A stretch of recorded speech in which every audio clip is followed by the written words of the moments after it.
Israel's Negev desert was all but barren when the Ovitz family settled here decades ago. There was nothing here. It was all sand, so it was difficult in the beginning.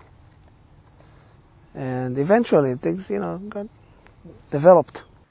Developed so much that today the Ovitz Farm is now a 150-acre pepper and tomato empire.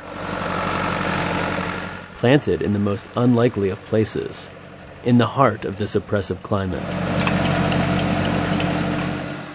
Europe, England, and Russia, these are our main customers. Israel is at the forefront of desert farming, thanks to a long-time focus on making the most of every drop of water.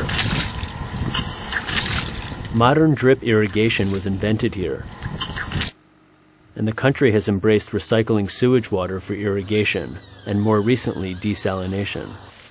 The farms offer a model for other arid regions that want to grow their own crops as food prices continue to rise globally.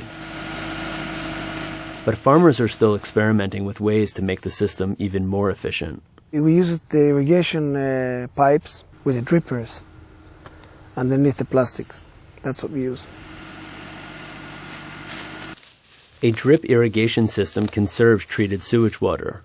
Plastic sheets prevent evaporation. And all of this yields strategic crops that require small amounts of water.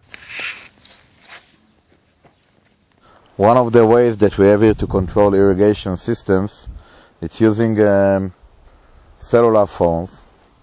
In the Golan Heights, Roni Kadar controls his drip irrigation system with his cell phone.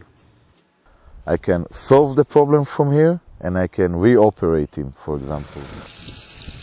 But there is one thing he cannot control: the weather. Israel's 4-year drought has slashed Mr. Kadar's water supply almost in half, evidencing the risky business of desert farming. I think altogether it's a damage in about 30 or 40% of our ability to produce. As a result, Mr. Kadar had to tear up his apple orchard. Apples, which yield relatively low profits, were the first to go.